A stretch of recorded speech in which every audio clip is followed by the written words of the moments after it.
개장 전 73분 오늘 장을 움직일 이슈들 짚어보겠습니다. 어제 시장 특징부터 헤드라인으로 확인을 해볼 텐데요. 외국인 6거래일 만에 코스피 매수 전환, 박스권 하단 지켜냅니다. 자, 어제 시장 두 단어로 정리가 가능합니다. 반도체 반전, 그리고 수급인데요. 미증시는 노동절로 쉬어간 가운데 시장 자체를 움직일 재료는 없었고 개별 뉴스에 따라서 업종이 움직였죠. 알리바바의 탈 엔비디아, 그리고 미국의 중국 공장 반도체 장비 반입 규정 강화에 밀렸던 반도체주 어제는 반전을 했습니다. 외국인들은 전기전자 업종, 그러니까 반도체주를 매수했고요. 이런 움직임 속에서 이날 코스피 시장 전체를 외국인은 3,900억 원 가까이 순매수를 했고요. 지난 26일부터 5거래일 연속 순매도한 이후에 보시듯이 6거래일 만에 수급 반전을 나타냈습니다. 공교롭게도요, 지난 8월 후반부터 외국인 수급에는 하나의 특징이 보이기 시작합니다. 전체 지수 흐름과 함께 수급을 좀 비교해 볼까요? 외국인은요, 8월 13일부터 21일까지 5거래일 연속 코스피를 순매도했고요. 이 가운데 지수는 박스권 3,150선 아래로 내려갑니다. 바로 이때 외국인은 22일 순매수 전환, 다시 지수는 보시듯이 박스권 안으로 수렴을 하게 되죠. 그리고 이후 앞서 짚어본 것처럼요, 지수가 박스권 내에서 움직이는 동안 26일부터 9월 1일까지 마찬가지로 5거래일 연속 매도, 9월 1일인 월요일 지수는요, 3,150선 아래, 즉 박스권 하단 아래로 다시 내려옵니다. 그러니까 그 다음 날인 2일이었던 어제 화요일 다시 순매수로 전환을 한 겁니다. 즉 정리를 해보자면요, 외국인은 코스피 상단 3,200선, 하단 3,150선의 좁은 박스권에서 관방 기조를 이어가고 있는 건데요. KB증권은 마찬가지로 3,150선과 3,200선 사이의 박스권을 언급하며 엔비디아 실적 등 굵직한 이슈와 여러 악재들에도 불구하고 현 지수대가 유지되고 있다는 점에서 시장 체력은 양호하다고 판단을 했습니다. 다만 FOMC를 앞두고 미국 경제 지표가 중요하다는 점을 언급하며 기간 조정 연장은 불가피하다고 했고요. 모멘텀을 확보한 종목군으로의 단기 대응이 유효하다고 강조를 했습니다. 방망이를 짧게 잡고 가라는 거죠. 증권가 코멘트까지 짚어봤는데 어제 외국인이 매수 전환했다고 해서 끝난 게 아니죠. KB증권이 언급한 것처럼 변동성은 여전한 상황. 일단 단기적으로 외국인이 오늘도 매수 기조를 이어갈지가 중요한데요. 자, 오늘장 출발 분위기를 좌우할 무버들로 좀 연결을 지어볼까요? 불확실성입니다. 다시 글로벌 시장에서 변수들이 좀 부각을 받고 있습니다. 소위 선진국으로 불리는 국가들의 국채 금리가 급등했죠. 미국을 비롯해 영국, 프랑스 모두 채권 시장 균열이 포착되고 있습니다. 자, 이렇게 숫자로만 보면 감이 잘 안 오는 만큼 역사적 수치랑 좀 비교를 해볼까 하는데요. 영국은 국채를 길트라고 부르죠. 장기물인 30년물 길트 같은 경우에는요, 간밤에는요 5.69%를 터치, 1998년 이후에 27년 만에 최고치를 기록했고요. 프랑스의 30년물 역시 4.5% 수준으로 두 달 만에 다시 2009년 이후 최고치를 터치했습니다. 보시듯이 미국의 10년물과 30년물 국채금리 역시 올해 들어 최고 수준까지 다시 오르기도 했는데요. 자, 여러 가지 이유들이 겹치면서 조금 불안한 상황입니다. 유럽 정부들의 재정 부채가 늘어나고 있는 상황이고요. 이를 둘러싼 정세도 불안합니다. 특히 영국은 곧 증세에 나설 거란 관측들이 나오고 있고 프랑스는 재정 지출 감축안을 두고 정치 불안까지 겪고 있죠. 자, 이런 비유가 적합한지는 모르겠습니다만 카드값을 늘리는 건 쉬워도 줄이기는 어려운 게 마치 이런 상황 같기도 하고요. 그리고요, 유럽 내 최대 규모인 네덜란드 연금제도 개혁으로 연금에 노출된 프랑스 혹은 독일 국채 시장 역시 변동성을 겪고 있는 상황입니다. 미국은요, 유럽 불안에 더해 관세 위법 판결 이후 만약 대법원에서도 비슷한 결정이 나온다면 걷어들인 관세 수익을 환불해줘야 하는 것 아니냐는 불안감까지 반영이 되면서 앞서 체크를 해보셨듯 10년물 국채 금리가 오른 건데요. 자, 글로벌 이슈들이 왜 중요하느냐? 있습니다. 일단 어제 그래도 저가 매수세가 가동될 수 있었던 주요 배경 중에 하나는요.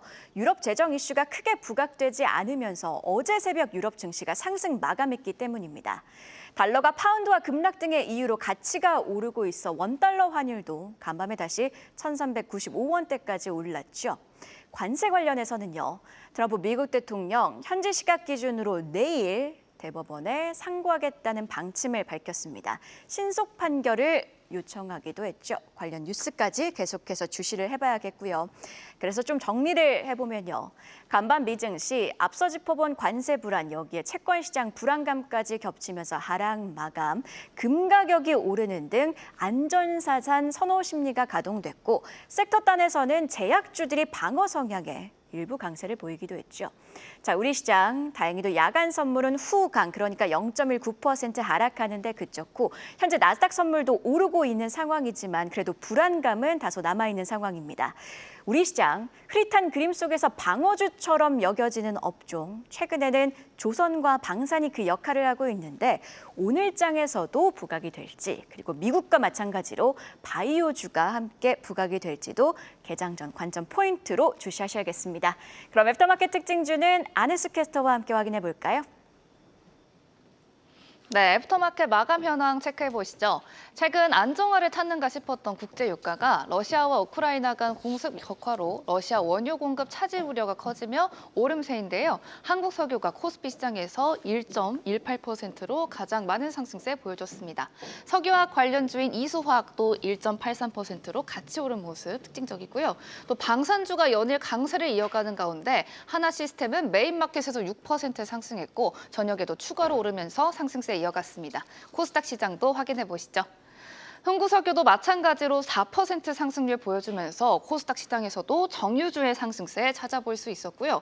또 스마트 레이더 시스템, LG 이노텍이 모빌리티 센싱 작업 사업 경쟁력 강화를 하기 위해 4D 이미징 레이더 기술을 보유한 스마트 레이더 시스템에 전략적 지분 투자를 단행하면서 13.62% 급등했습니다. 잠시 뒤 특징주로 살펴보시고요. 또 반도체 소부장주들도 강했습니다. 삼성전자의 2나노미터 공정에 참여하는 기업들의 강세가 이어진 건데요. 가온칩씨는 삼성전자 파운드리 2나노미터 공정 기반 AI 반도체 설계 과제를 수주했다고 밝히며 2% 올랐고요. SFT는 이 공정에 들어가는 반도체 핵심 소재인 EUV 노광 공정용 펠리클을 곧 삼성전자에 공급할 예정이라는 소식이 전해지면서 8.58% 올랐습니다. 바로 특징주로 체크해 보시죠. FST는 최근 삼성전자와 함께 극자외선 EUV 노광 공정에 쓰이는 펠리클 양산 공급을 앞두고 있는데요. 이 펠리클은 반도체 회로를 새기는 마스크를 먼지나 이물질로부터 보호하는 초방막 필름입니다. 특히 이번 EUV 펠리클은 기존 심자외선 DUV 펠리클보다 가격이 수십 배는 비싸고 내구성과 투과율과 같은 기술 장벽도 높습니다. 이 삼성전자는 내년부터 2나노 파운드리 공정에 이 제품을 적용할 계획이며 향후 차세대 장비에도 확대할 예정인데요. 이번 소식은 FST가 삼성의 핵심 공정 파트너로 자리 잡았다는 점에서 의미가 큰데 고부자 소재를 진입하기 위해서 매출 확대와 기업 가치 상승의 발판을 마련한 점 주목해 보셔야겠습니다. LG 이노텍과 손을 잡으며 가장 높은 상승률 보여준 스마트 레이더 시스템도 체크해 보겠습니다. 스마트 레이더 시스템은 4D 이미징 레이더 핵심 기술을 가진 기업인데요. 기존 3D 레이더와는 달리 높이 정보까지 인식해 물체를 정밀하게 식별할 수 있고 비나 눈 같은 악천후 상황에서도 성능이 유지되는 장점이 있습니다. LG 이노텍은 차량용 카메라, 라이다, 레이더를 중심으로 차세대 모빌리티 생신 사업을 키우고 있는데요. 이번 지분 투자를 통해서 차량용 4D 이미지 레이더와 초단거리 레이더 기술을 확보하면서 글로벌 자율주행차 시장 공략에 속도를 낼 것으로 기대됩니다. 스마트 레이더 시스템의 기술력은 앞으로 로봇과 항공 분야까지 확대 가능성이 나오고 있는 전망인데요. 이어지는 분석에서 추가 상승 여력 확인해 보시죠. 지금까지 애프터마켓 이야기 전해드렸습니다. 애프터마켓 특징주 아네스 캐스터와 함께 확인해봤고요. 계속해서 증시 모닝 브리핑, 오늘은 김영재 유진투자증권 이사와 이야기 이어가도록 하겠습니다. 자, 이사님, 스마트 레이더 시스템부터 특징주로 함께 자세한 분석까지 확인해 보도록 할 텐데요. LG 이노텍을 대상으로 59억 원 규모의 유상증자를 진행했습니다. 조금 쉽게 풀어보자면 한 60억 원 정도의 투자를 유치했다, 이렇게 봐도 될 것 같은데 주요 배경부터 한번 짚어볼까요? 네, 사실 LG 이노텍 입장에서는 지금 글로벌하게 포트폴리오 사업 다각화를 좀 하고 있는 상황인데 여기에 주로 하는 것이 이제 차량용 카메라와 라이다 그리고 레이더를 중심으로 차세대 모빌리티 센싱 사업을 적극 육성하고 있는 중입니다. 그런데 이번에 한 4.9% 지분 투자로 고성능 레이더 핵심 기술 확보를 하는 목적으로 좀 투자를 한 것 같은데 앞서 앵커분이 설명하신 것처럼 스마트 레이더 시스템이 이제 4D 이미징 레이더를 자체 개발한 국내 벤처 기업입니다. 여기서 4D 이미징 레이더는 이제 3D가 이제 거리, 속도, 방향인데 여기 하나 더 더해서 높이까지 인식할 수 있어서 더욱 정확하게 물체를 식별할 수 있는 그런 기술입니다. 결국 LG 이노텍이 한층 더 시장 공략에 유리한 입장으로 나갈 수 있을 것이고 그리고 이제 스마트 레이더 시스템으로서는 향후 이제 협력에 따른 성장성이 부각될 수밖에 없던 그런 이슈였다라고 볼 수 있는데요. 일단 주가 측면에서 본다면 스마트 레이더 시스템이 지금 2023년 8월에 신규 상장한 직후에 3만 원까지 장중에 이제 상승을 했었던 적이 있습니다. 근데 그 이후 아직까지 큰 시세를 내지 적이 없었는데 이제 LG 이노텍이라는 확실한 대기업 파트너가 생겼다는 점에서 향후 성장성에 매우 긍정적 평가가 내려질 가능성이 높기 때문에 주가는 좀 단기적으로 추가 상승할 수 있을 것으로 볼 수는 있습니다. 그런데 아직까지 이 스마트 레이더 시스템이 매출 자체가 너무 적고 적자가 좀 지속되는 관계로 장기적인 주가 상승으로 이어지기 위해서는 뭐 실적도 중요하겠지만 수급 개선세가 좀 나타나야 될 것으로 볼 수 있겠습니다. 네, 장기 변수로는 수급과 함께 실적 강조를 해주셨습니다. 그리고 또 상승폭이 컸던 종목 FST도 함께 확인을 해보도록 할 텐데요. 삼성전자와 EUV 펠리클 공급 협상 소식이 알려지면서 애프터마켓에서 강세를 보였습니다. 구체적인 내용 짚어주시죠. 근데 일단 뭐 정규 시장이 2.8% 상승 마감한 이후에 장중에 뭐 애프터마켓에서 무려 18.9%까지 상승했는데 결국은 한 12.5%대로 상승 마감했습니다. 원인은 이제 언론에서 FST가 개발 중인 EV용 펠리클이 삼성전자로 올해 연말 공급될 가능성이 있다라고 언급했는데 FST가 지금 제공한 시제품이 삼성전자가 요구하는 수준에 거의 부합을 했고 뭐 일부 먼지, 그러니까 파티클이 발생하는 문제가 있지만 이건 역시 조만간 개선될 수 있을 것으로 보인다고 했습니다. 이제 현재 이제 양사가는 뭐 가격 협상이 진행 중이라는 보도도 있었는데 기존 뭐 DUV용 펠리클이 개당 최대 100만 원인 거에 비해서 EUV용 펠리클은 그보다 수십 배는 비싼 개당 5천만 원 미만에서 지금 논의되고 있는 걸로 알려져서 상당히 높은 부가가치를 창출할 수 있을 것으로 기대할 수 있겠습니다. 근데 이제 삼성전자는 그동안 펠리클을 적용할 만한 제품이 없어서 사용하지 않았는데 내년 초부터 양산할 최신 2나노 파운드리 일부 중요한 공정에 펠리클을 적용할 예정으로 알려지고 있습니다. 시장에서는 사실 FST가 EV용 펠리클을 실험하고 있다는 것은 알려진 상황인데요. 아직 퀄세트 통과했던 소식이 없기 때문에 지금까지 주가에는 플러스 알파 요인으로만 반영되고 있었습니다. 근데 이제 구체적인 새로운 소식이 전해진 만큼 주가는 상승 흐름을 탈 가능성이 높다고 보고 있는데 그런데 아직까지 분기별 실적 개선세가 크지 않은 관계로 추세적으로 크게 상승하기 위해서는 분기 실적이 먼저 개선되는 것이 선행되어야 할 것으로 볼 수 있겠습니다. 네, 마찬가지로 FST 역시 실적 개선세를 확인해 볼 필요가 있다는 의견 주셨습니다. 자, 이번에는요. 전일장 핫했던 섹터에서 이슈 찾아보는 시간이죠. 이슈픽 심수영 캐스터가 준비했습니다. 이슈픽 오늘은 로봇 이야기로 문을 열겠습니다. 전일장 로봇 섹터 3.68% 오르며 그야말로 불기둥을 세웠는데요. 특별한 호재가 있었다기보다는 증권가 분석이 투자 심리에 불을 지폈습니다. 아시다시피 로봇 섹터에 관심이 쏠리기 시작한 건 노란 봉투법이 통과된 이후였는데요. 통과 다음날 로봇 대표주의 평균 상승률은 무려 10%에 달했습니다. 이 시점에서 로봇주가 오르는 게 테마성인지 오를 만한 근거가 있는 건지 헷갈렸던 찰나에 신한투자증권에서 내놓은 분석, 바로 로봇 산업의 성장은 필연적이라는 것이었습니다.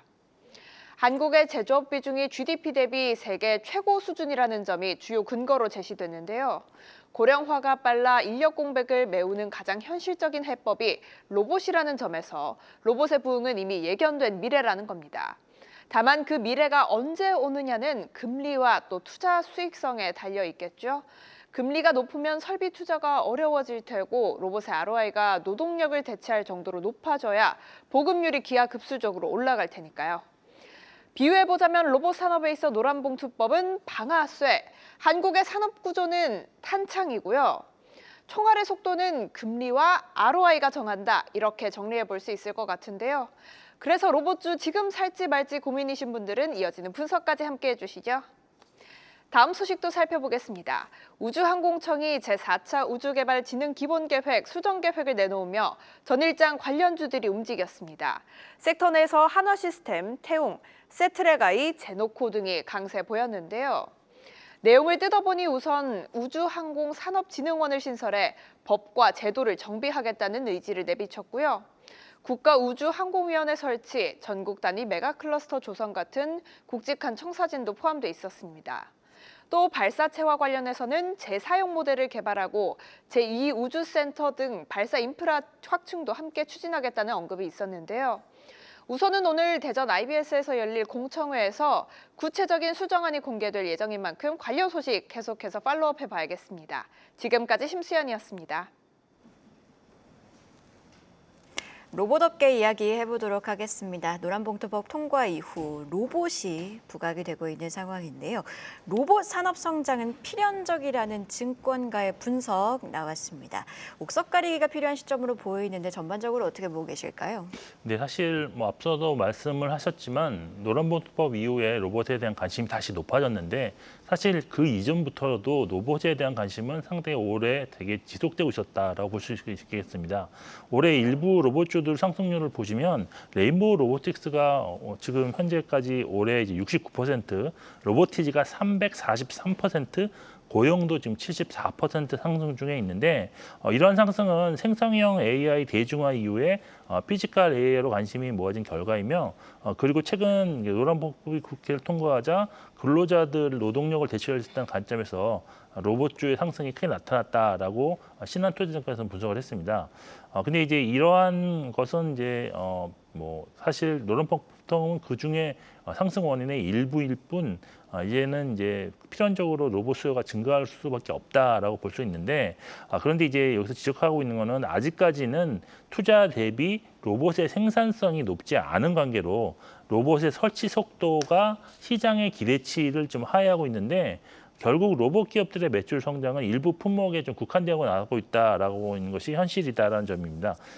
결국 당장 로봇주에 투자를 한다면 휴머노이드와 지능형 로봇에 들어가는 부품을 만드는 종목이라든지 아니면 대기업이 지분 투자한 기업 그리고 물류 등의 특화한 종목으로 압축해야 된다는 것인데 그래서 지금 소외받고 있는 협동 로봇과 산업형 로봇의 주가 반등 시기는 내년 하반기쯤 될 가능성이 높다는 것입니다. 뭐 이런 관점에서 신한투자증권은 추세적 상승이 나타나고 있는 종목들에 대한 관심을 더 높여야 된다고 보고 있는데 대표적으로 탑픽으로 로보티즈와 현대무벡스를 지목을 했고요. 또 관심 종목으로 두산 로보틱스, 시메스, JVM을 제시했다는 점도 참고를 하시면 좋을 것 같습니다. 자, 그리고 두 번째 이슈픽 우주항공청과 관련된 내용도 확인해 보도록 할 텐데요. 4차 우주개발 기본계획을 대대적으로 수정하기 위한 공청회를 개최한다는 소식 전해졌습니다. 관련주 영향 진단해 주시죠. 네, 일단 이 기본 계획이 우리나라 우주 분야의 최상위 종합 중장기 정책인데요. 2023년부터 2027년까지 추진하는 우주 개발에 대한 내용을 담고 있는 계획입니다. 그래서 뭐 많은 내용을 이제 앞서서 구체적으로 설명해 주셨기 때문에 이거는 좀 넘어가고 결국 지금 현재 글로벌하게 변하고 있는 우주 경제 상황에 맞아서 한국의 전략을 좀 보완하는 취지로 구체적인 내용을 지금 오늘 이제 동청회가 열릴 예정인데요. 현재 항공 산업이 사실 체질 기술 출현과 기술 간 융합이 빈번하게 발생하고 있기 때문에 특히 또 주요 선도국 전략은 본격적으로 궤도에 진입하고 있는 상황에서 이러한 종합적인 우주 개발 정책을 수정하면서 통합적인 사업 수행을 한다는 것은 상당히 긍정적이라고 볼 수밖에 없는 것입니다. 그런데 이런 이벤트 기대감으로 이틀 전부터 지금 관련주 주가가 미리 좀 움직이고 있었다는 점에서 오늘 공청회 이후에는 단기 재료 소멸 가능성을 고려한 투자 전략 수정이 필요하지 않을까라고 보고 있는 상황입니다. 네, 공청회 이후에는 이미 재료가 선반영됐기 때문에 변동성이 나타날 가능성 조심하셔야겠습니다. 자, 그리고 이달 말부터 중국인 단체 관광객의 무비자 입국이 재개가 됩니다. 자, 관련해서 아무래도 면세업계가 추석 연휴에 더해서 큰 손님을 받게 될 텐데 면세 관련주 주가 전망은 어떻게 보고 계실까요? 네, 사실 이번 달 말 이제 9월 29일부터 내년 6월 말까지 중국인 단체 관광 대상으로 무비자 입국이 실시되는데 따라서 면세점도 이제 수혜를 분명히 볼 것입니다. 그래서 이번 중국 관광객 대상으로 다양한 편의를 제공할 준비를 철저히 하고 있다라는 소식인데요. 사실 이번 이런 정책 실시로 인해서 면세점 실적 개선 가능성이 높다고 보이지만 올해 상반기까지 면세점은 인천공항에 납부하는 높은 송객 수수료와 고환율 수준이 지속되면서 면세점을 이용할 동기가 크지 않았던 관계로 대부분 영업 적자를 기록 중에 있는 상황입니다. 여기에 외국인 관광객 역시도 면세점보다는 올리브영이나 다이소에서 구매하는 트렌드가 형성된 것도 실적 및 주가의 약세 요인이었다라고 볼 수가 있는데 오히려 중국 단체 관광객 무비자 입국 이슈가 나오면서 카지노주라든지 미용 관광 수혜 종목이 주가가 훨씬 더 크게 상승했다는 것이 지금 현실이라고 할 수 있겠습니다. 하지만 면세점 주가가 그동안 많이 쉬었던 관계로 만일 이번 무비자 효과가 실질적으로 확인된다면 오히려 주가의 상승 탄력이 클 가능성은 남겨두셔야 될 것 같은데요. 따라서 투자 전략은 현재 단기적으로 부진한 주가 흐름을 보이고 있는 면세점 관련주를 일부 매수해서 좀 보유하고 있는 상황에서 이제 무비자 효과가 확실히 나타날 수 있는 10월 말 정도 된다면 추가로 매수하는 전략으로 대응하는 것이 현실적으로 가장 좋은 전략이 되지 않을까라고 판단하고 있는 상황입니다. 네, 수요일 모닝 브리핑 지금까지 유진투자증권 김용재 이사와 함께했습니다. 고맙습니다. 계속해서 다양한 경제 이슈를 알고 싶다면 구독과 좋아요, 알림 설정 부탁드립니다. AI 캐스터 권미정이었습니다.